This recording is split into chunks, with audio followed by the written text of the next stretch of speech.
Bismillahirrahmanirrahim. Alhamdulillahi rabbil alamin. Salatu wassalamu ala asyrafil anbiya'i wal mursalin. Nabiyina Muhammadin wa ala alihi wa sahbihi ajma'in. Assalamualaikum warahmatullahi wabarakatuh. So inshallah, Al-Qiyamatul Kubra. At tiyatalaki na natin yung pangaral ng mga sugo at mga propeta tungkol sa kabilang buhay.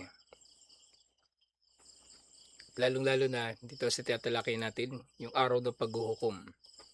At sila'y pinangaral nila sa kanilang mga nasyon na magkakaroon ng pagkabuhay muli pagkatapos ng kamatayan, at pagkatapos ito titipunin ng mga tao at magkakaroon ng araw ng paghuhukom bago pa man pumasok ang mga tao sa paraiso o impyerno. So malinaw ang sequence na ito para sa mga Muslim. Kasi para sa mga kuffar, malabo ito lalo na mga Kristiyano. So pagka matay pa lang, marami yan sa Facebook yung meron siyang ginawa tapos hindi niya alam na matay na pala siya. Paggising niya, nasa langit na siya, nandun na siya sa pinto ni San Pedro. So hindi ganoon. Hindi ganoon. So malinaw sa Islam, alhamdulillah, ang bagay na ito.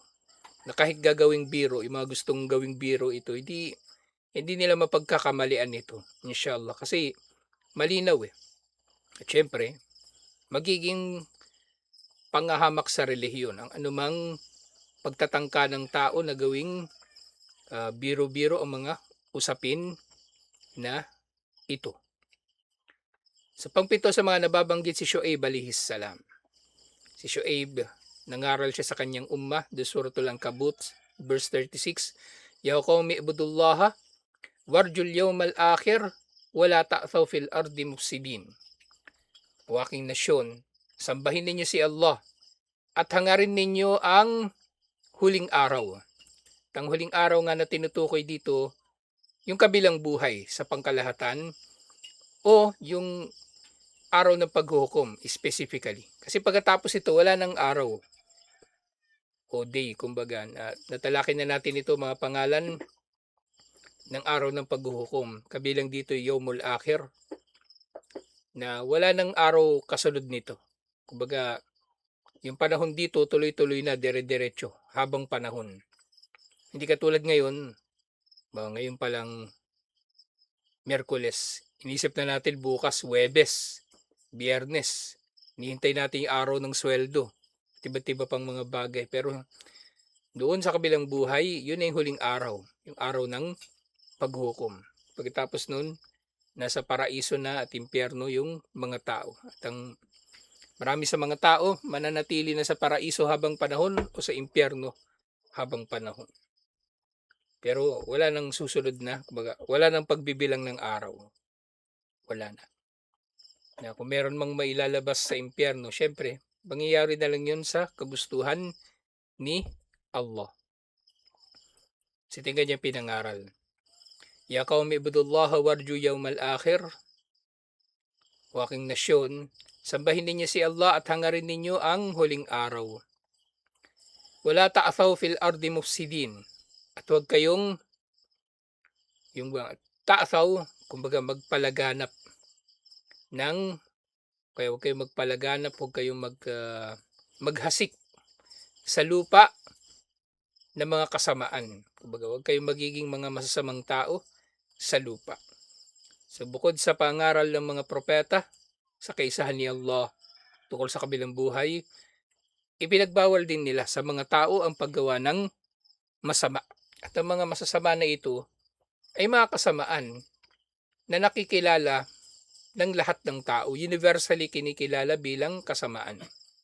Pangamkam ng lupa, pagdanakaw, panggagahasa, pagpatay ng walang katarungan, pinagbawal din yun ng mga propeta. Pangwalo, si Yusuf alayhis salam. So, di ba pinangangaralan niya, lalong-lalo na yung mga taga-Egypt. So dito makikita natin yung mga propeta, nangaral din sila kahit sa ibang mga nasyon. So itong si Yusuf alayhis salam, maaaring maunawaan natin na kung mayroong mga propeta na ipinadala sa nasyon lamang nila, halimbawa si Isa alayhis salam, mayroong mga propeta na inutusan ni Allah na mangaral kahit sa ibang nasyon. kahit sa ibang nasyon. Bawa nga si Ibrahim alayhis salam. Nangaral siya sa iba't ibang mga nasyon. Nakarating nga rin siya ng Egypt eh. At si Yusuf alayhis salam, alam natin na nangaral siya sa mga Egyptian. Nangaral siya sa mga Egyptian. Kasi halimbawa niyan, di ba, yung bukod kay Paraon, yung dalawang kasama niya sa kulungan, nagdaawa siya doon. Tapos nalalaman natin na kumbaga sa paglipas ng panahon, yung nga inalipin yung mga angkan ng Israel na lumipat ng Egypt kasama niya at kasama nung kanyang pamilya. So nakikilala ng mga Egyptian yung da'wah ni Yusuf alayhis salam. Yung sinabi ni Yusuf alayhis salam, the Surah to Yusuf, verse 100 o 101 pala. Waja'a fi du'a Yusuf, at nababanggit sa dua ni Yusuf alayhis salam, Rabbi, kad ataytani minal mulki wa allamtani min ta'wilil ahadith. Fatiras samawati wal ardi anta waliyyi fid dunya wal akhirah. Tawaffani musliman wa alhikni bis salihin. So, binabanggit dito yung kanyang dua. Siyempre yung kanyang dua ay nagre-reflect din sa kanyang akida. Sabi ni Yusuf alayhis salam, sa dulo na ito ng kwento ni Yusuf alayhis salam, nagkatagpo-tagpo na sila, pamilya.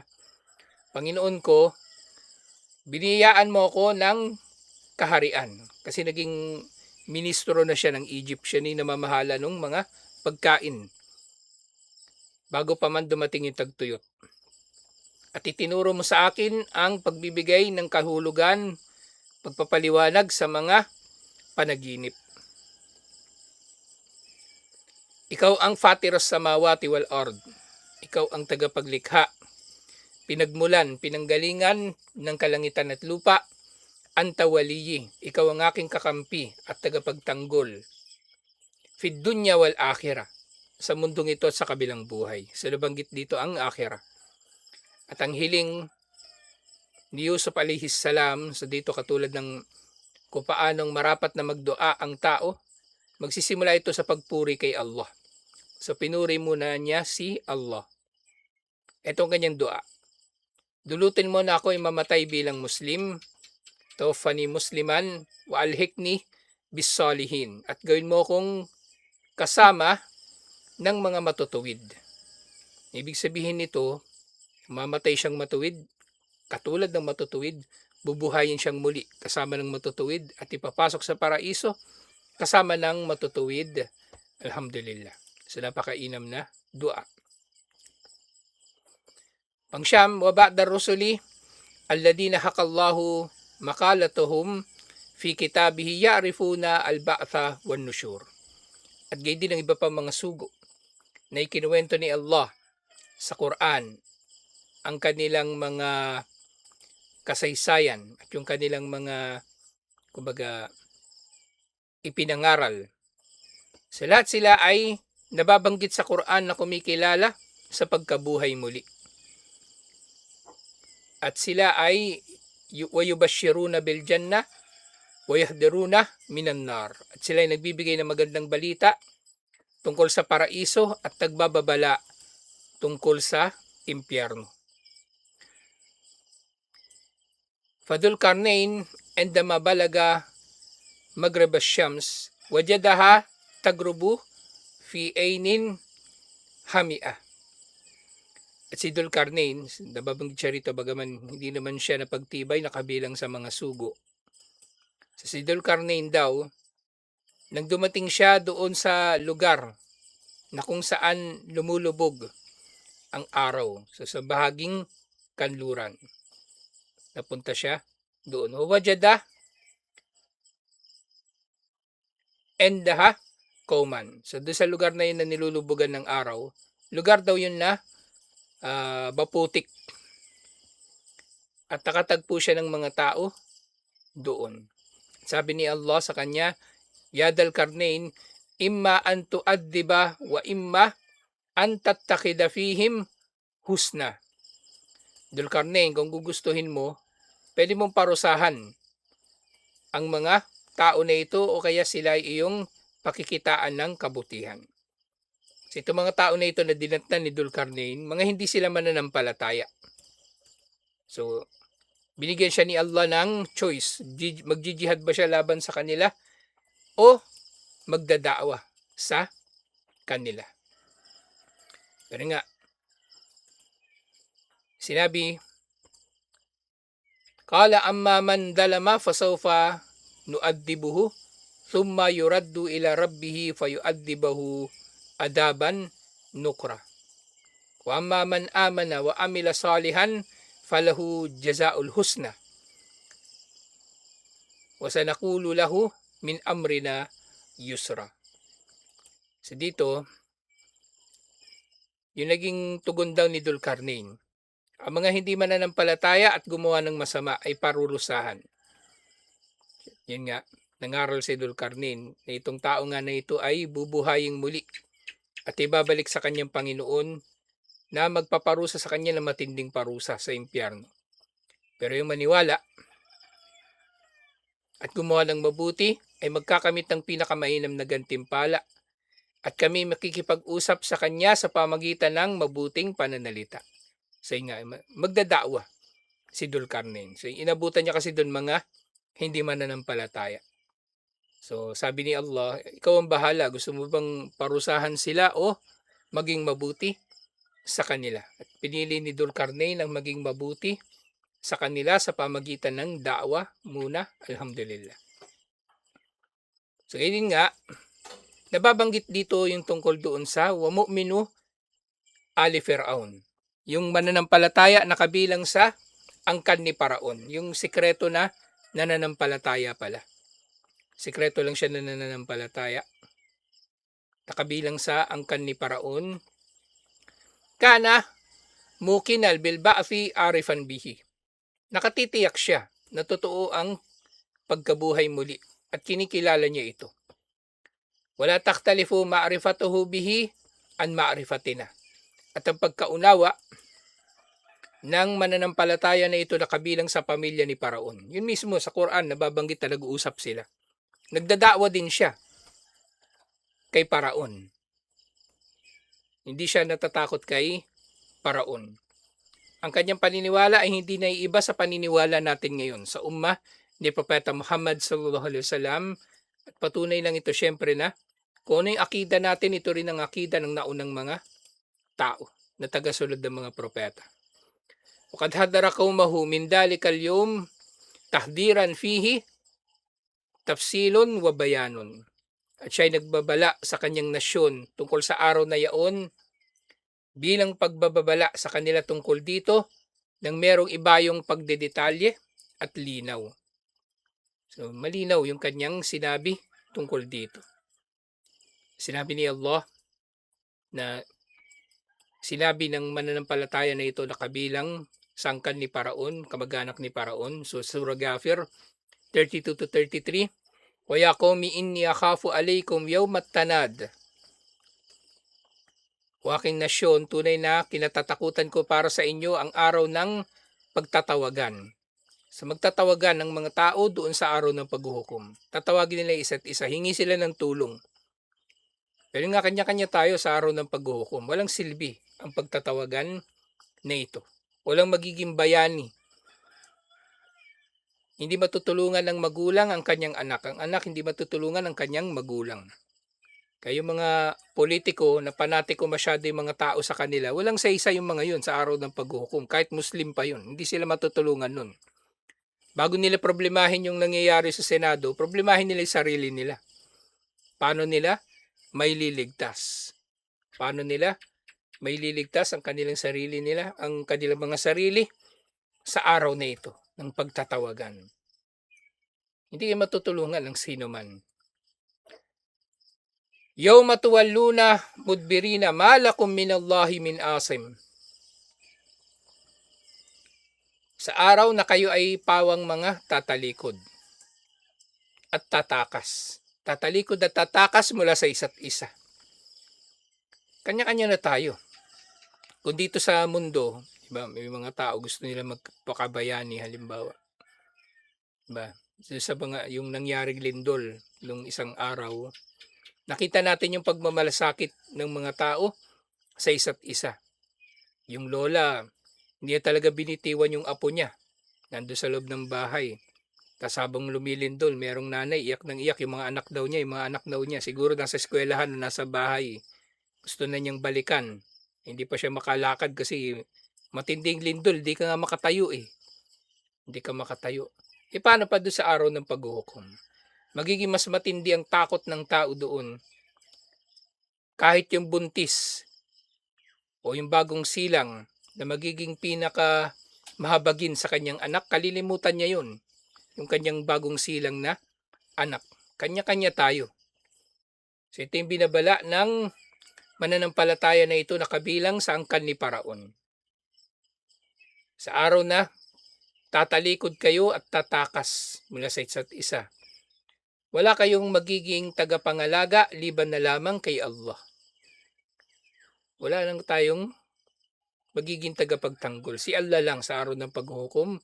E di dito pa lang, kay Allah na tayo manalig. Dito pa lang, kay Allah na tayo manalig. Kasi ang tanging mananalig kay Allah sa araw ng paghuhukom, yung mga kay Allah lang din nananalig dito sa dunya pa lamang. Dito pa lamang, ugaliin na natin na mananalig kay Allah lamang. Maaring mananalig tayo sa tao, di ba? May inaasahan tayo sa mga tao. Pero bandang huli, kay Allah tayo una at higit sa lahat, pinaka nananalig, nagtitiwala at umaasa. Wa may yudlilillahu fama lahu min had. At sino mang iligaw ni Allah ay wala siyang matatagpuan na sino man na magiging gabay niya. So ito yung ibinabala nung kamag-anak na ito ni Paraon. Ito yung sabi niya, Ya qawmi innama hadihil hayatud dunya mataun wa innal akhirata hiya darul qarar. Basahin nga natin yung kabuuan ng mga ayin. Kasi nag-uusap sila ni Paraon dito eh. Tingnan natin yung mga tinugon ni Paraon sa kanya. So sinabi niya yung buong katotohanan. Wala siyang ikinubli.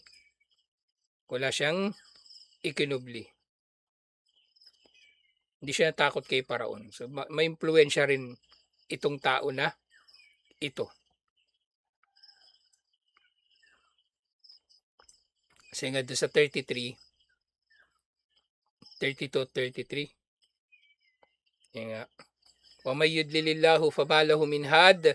Sino mang iligaw ni Allah, wala kayong matatagpuan na sino man na maggagabay sa kanya.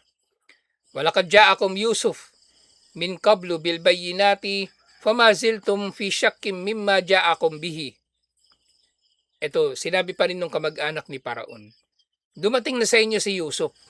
Di ba si Yusuf naman yung una sangkan ng Israel, kumbaga mga anak ni Yakob na dumating sa Egypt.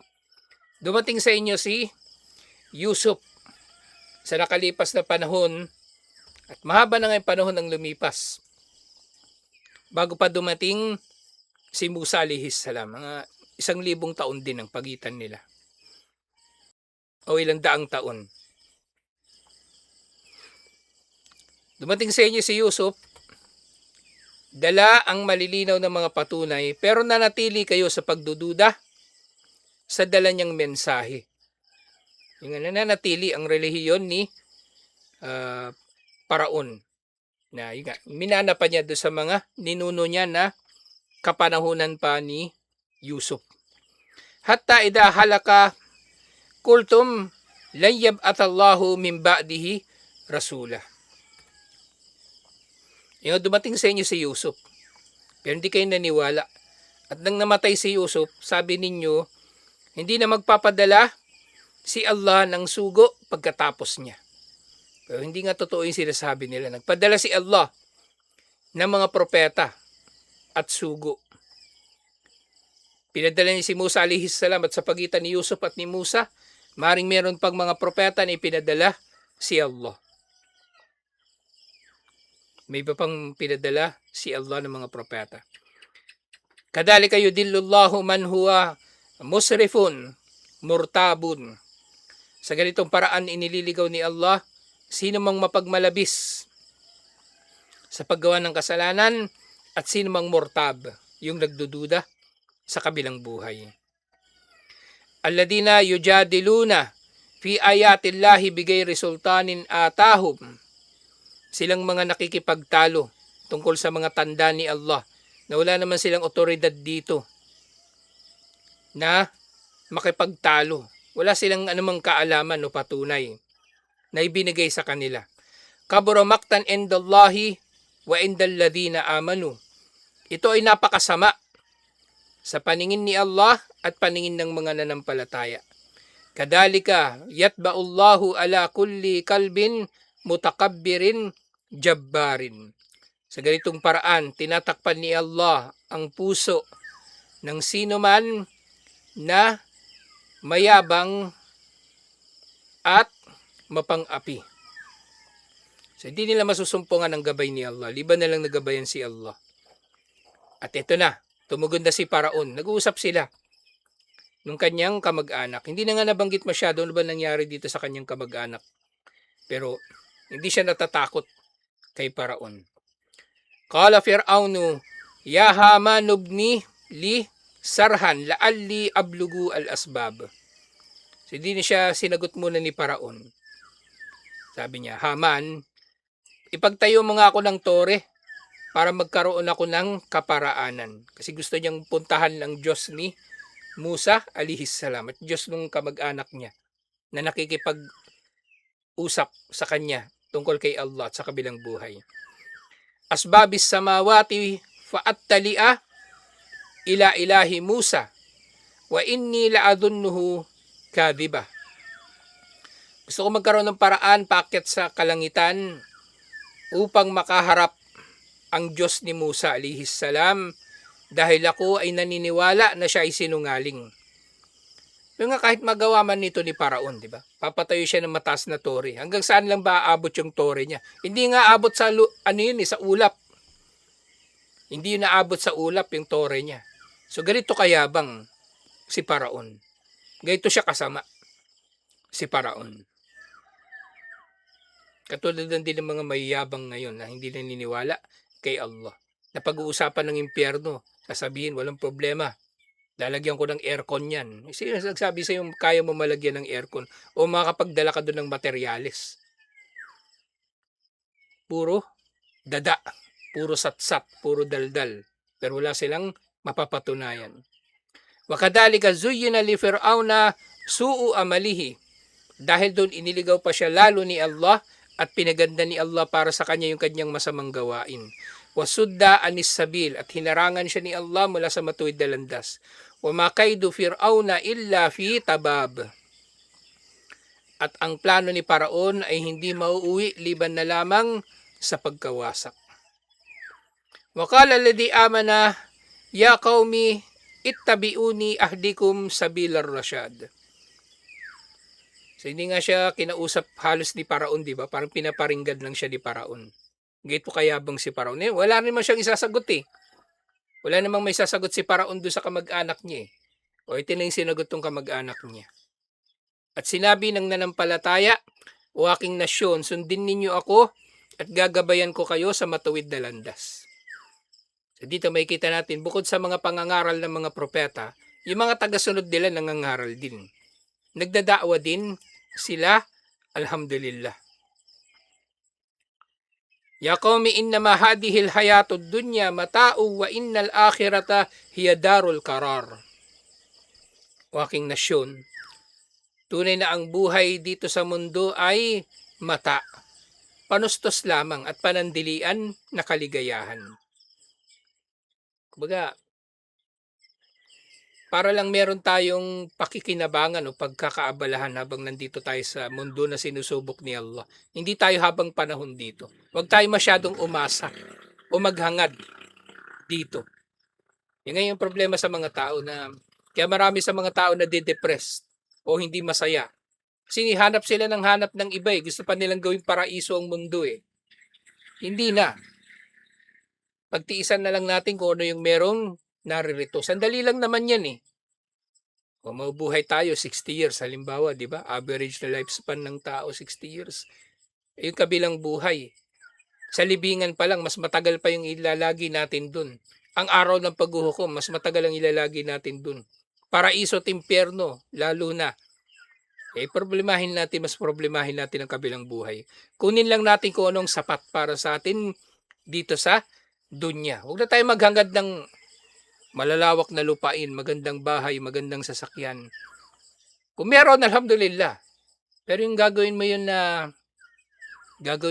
na pangunahin na pinagdanasaan mo sa mundo, wag na lang.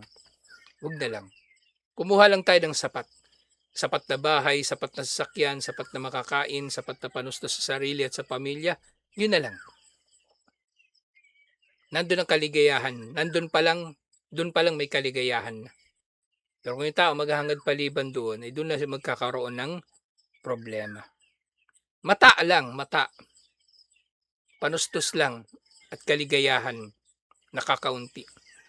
Wa innal akhirata hiya darul qarar. At ang kabilang buhay, ito ang tahanan na mananatili habang panahon. At ito na yung 40. Kasi dito sa libro ni Sheikh Omar Al-Ashkar, nilaktawan yung yung 34 to 38.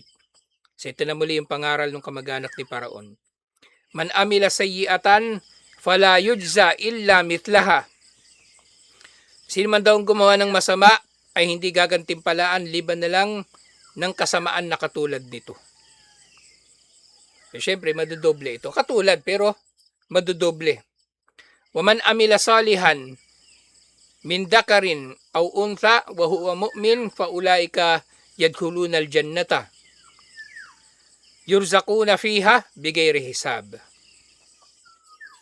Samantalang yung gumawa ng mabuti na kabilang sa kalalakihan at kababaihan, ibig sabihin na rin dito, gumawa ng mabuti, ibig sabihin na nampalataya na rin. Kasi binanggit nga dito, wahuwa mu'min. Sino man ang gumawa ng mabuti, na lalaki at babae, habang siya'y nananampalataya, sila ay papasok sa paraiso at bibiyayaan dito ng walang pagtutuos. Ibig sabihin, walang humpay, walang patid. Ito na nga, lagi sinasabi ng mga pastor, siksik liglig na nag-uumapaw na biyaya. Yan yung ginagamit nila, nagugoyo nila yung mga tao. Yung tao, pamasahin na lang ang dala-dala papunta ng Quirino Grandstand sa El Shaddai. Ibibigay pa yun kay Mike Velarde kasi papalitan daw ni Allah. O ngayon, ano nangyari doon sa taga Cavite? Naglakad. Pauwi. Uwi pa ng Bacoor. Naglakad. Kasi binigay na kay Mike Velarde yung natitira niyang 20 pesos pamasahe sana pauwi. So, ginagamit talaga ng mga hinayupak na yan ng relihiyon . At yung mga pananalita nila, ginagamit nila yung pananalita ng mga matutuwid at ng mga propeta para makapang-akit sa mga tao. Kasi nga, karugtong nito, sabi niya, "Wa ya qaumi, mali aduukum ilan najati wa taduunani ilan nar." O aking nasyon, anong problema sa inyo? Inaanyayahan ko kayo patungo sa kaligtasan, pero kayo inaanyayahan ninyo ko patungo sa impyerno. Taduunani liakfura billah. Inaanyayahan ninyo ko na hindi manampalataya kay Allah. Wa usyrika bihi. At magtambal ako sa kanya. Malay sali bihi ilmun. Samantalang wala akong nalalaman tungkol dyan. Sabi niya, ayokong gawin yan kasi hindi ko naman na alam yan . Ang alam ko, tauhid. Yan, wala akong alam dyan. Wala rin akong pakialam dyan. Wa ana aduukum ilal azizil ghaffar. So bakit inaanyayahan ninyo ako sa shirk samantalang ako nag-aanyaya patungo sa makapangyarihan at mapagpatawad si Allah na nag-iisa at walang katambal. La jarama annama taduunani ilayhi laysa lahu da'watun fid dunya wala fil akhirah. Walang duda nang ipinangaanyaya ninyo sa akin na sasambahin yung mga Diyos-Diyosan ninyo. Kasama na si Paraon na nagpapakilalang Diyos.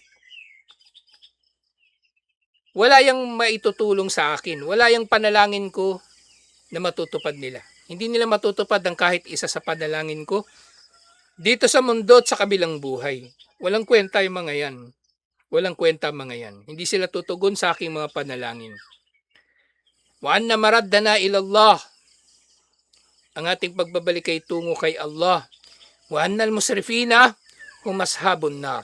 At ang mga mapagmalabis, sila ang mga mananahan sa impyerno. Fasatadkuruna ma aqulu lakum. Hindi naman niya pinilit yung mga tao eh.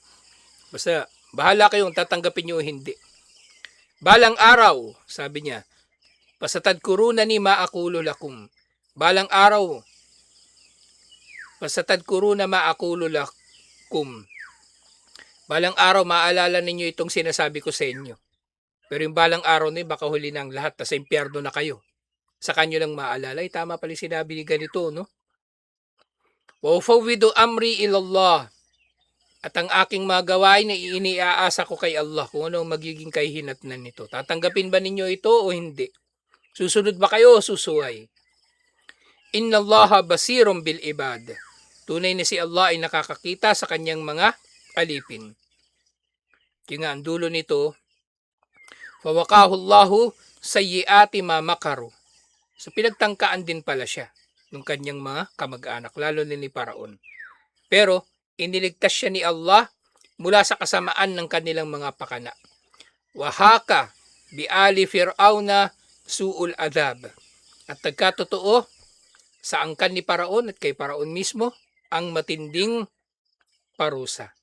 Annaru yu'raduna alayha guduwan wa ashiya. Ang apoy na dito sila ay ihaharap o ilalagay sa umaga at sa hapon. Ibig sabihin maghapon, magdamag. Wa yawma taqumu as-sa'atu adkhilu ala fir'auna ashaddal adab. So maaaring tinutukoy pa nga lang dito yung isalibingan, di ba? Ihaharap sila dito sa umaga at hapon do sa libingan, pagbubuksan sila ng pinto o bintana sa impyerno at papasok sila, may initan. Pero sa araw na itataguyod na ang oras, ipasok na ninyo sila, si Paraon at ang kanyang nasyon, sa pinakamatinding parusa. Sa pinakamatinding parusa, waliyadu billah. So, alhamdulillah, yung mga propeta at yung mga tagasunod nila, sila ay pare-pareho, sila ay pawang nangaral tungkol sa araw ng paghuhukom at kabilang buhay. Alhamdulillah. So, bukod dun sa kamag-anak ni Paraon, yung mga magician pala, di ba nag-Muslim yun? Yung mga magician. Wasaharatu Fir'aun, endama ra'ul ayatul bahira, allati ja'a biha Musa, kharru sajidin. At yung mga salamangkero, nang nakita nila yung malinaw na tanda, sila ay nagpatira pa. Sila ay nagpatira pa. Wasadyadu mu'minin, at nagpatira pa sila bilang mga mananampalataya. Nag-Muslim sila. Fatahaddadahum Fir'aun bil adabil alim. At binabalaan sila ni Paraon ng matinding parusa, masakit na parusa. Fa'tasamu billahi rabbahum. Pero sila ay nanalig sa kanilang Panginoon, kay Allah na kanilang Panginoon. Walam yaltafitu ila tahdidin aw wa'idin. At hindi nila binigyang pansin ang babala, ang banta ni Paraon. Wala kaming pakialam dyan. Gawin mong gusto mo. Wa ajabu kailin. At ang sinagot nila nga kay Paraon, inna amanna bi rabbina liyaghfira lana khatayana wa ma akrahtana alayhi minas sihri wallahu khairu wa abqa. Hindi sila nagpatakot kay Paraon. Sabi nila, nananampalataya kami sa aming Panginoon, nang sa gayon ay patawarin niya ang aming mga kasalanan at patawarin niya ang salamangka na ipinilit mo sa amin, Paraon.